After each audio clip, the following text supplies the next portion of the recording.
के नेता ये कहते हैं कि धारा 370 जो थी महाराजा हरि सिंह जी की देन थी, कहीं ना कहीं उनको डर था कि फाइनेंस डिपार्टमेंट चला जाएगा, होम चला जाएगा, तभी 370 का जिक्र हुआ, लेकिन आप लोगों ने अपमान किया है हटाने के लिए।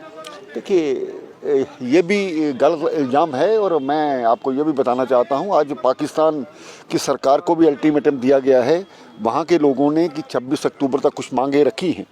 अब हम तो भारतीय जनता पार्टी के लोग पूर्ण जो जम्मू कश्मीर है उसको सामने लाने वाले हैं।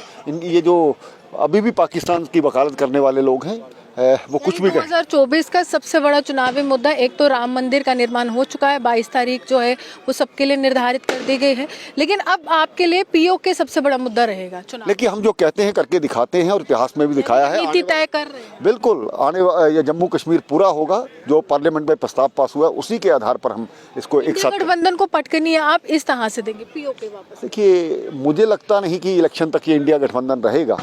नित्य प्रति लड़ने का जो एक कल भी अखिलेश यादव और दूसरे लोग लड़ रहे थे, ये समाप्त होने वाला है। ये अपनी जो बड़े महत्वाकांक्षी रहते हैं उनका यही हाल होता है। देखिए, जम्मू कश्मीर के इतिहास में आज बहुत महत्वपूर्ण दिन है और इतिहास के पन्नों को जो आप पलटेंगे तो आज की तारीख ही स्पष्ट करती है कि जम्मू कश्मीर का विलय कैसे जो है महाराजा हरि सिंह जी ने हिंदुस्तान के साथ किया था। जम्मू कश्मीर के पूर्व मुख्यमंत्री कविंदर जी मेरे साथ है, कैसे शुभकामनाएं देंगे जम्मू कश्मीर के? देखिए, महाराजा हरि सिंह हमारे लिए आदर्श थे। नेहरू की साजिशों के बावजूद, शेख अब्दुल्ला की साजिशों के बावजूद जो इसका विलय हुआ वो अपने आप में एक बहुत महत्वपूर्ण है। आज भारतीय जनता पार्टी की सरकार ने आकर के धारा 370 को तोड़ करके जो एक सम्मान देना चाहिए था छुट्टी के रूप में जिस दिन विलय हुआ था, और ख़ास करके उनके की छुट्टी भी दी है, ये अपने आप में बड़ा महत्वपूर्ण है।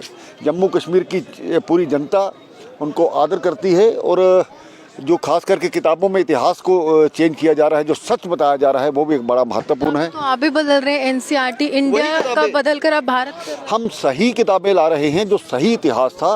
कांग्रेस ने और जिस प्रकार से 6 जो पहले एचआरडी मिनिस्टर थे सारे किसी पर्टिकुलर के थे, उन्होंने इस इतिहास को बदला। आज उस गुलामी की निशानियों को मिटाया जा रहा है। कश्मीर के नेता ये कहते हैं कि धारा 370 जो थी महाराजा हरि सिंह जी की देन थी, कहीं ना कहीं उनको डर था कि फाइनेंस डिपार्टमेंट चला जाएगा, होम चला जाएगा, तभी 370 का जिक्र हुआ, लेकिन आप लोगों ने अपमान किया है हटाने के लिए।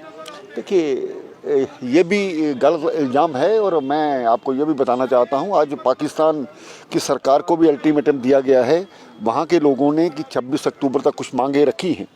अब हम तो भारतीय जनता पार्टी के लोग पूर्ण जो जम्मू कश्मीर है उसको सामने लाने वाले हैं।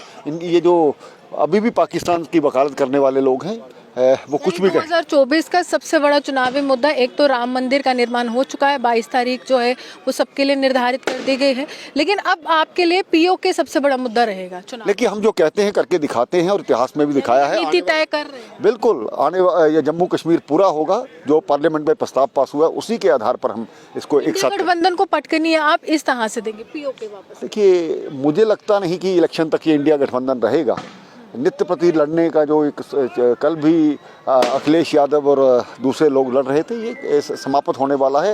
ये अपनी जो बड़े महत्वाकांक्षी रहते हैं उनका यही हाल होता है। देखिए, जीत जो है वो भाजपा के निश्चित है। साल 2024 में लोकसभा का चुनाव, और लोकसभा चुनाव के लिए रणनीति आज से तैयार हो चुकी है कि पीओके अब वापस लिया जाएगा। अभी हमारे साथ बने, देखते हुए जम्मू सुहान की रिपोर्ट।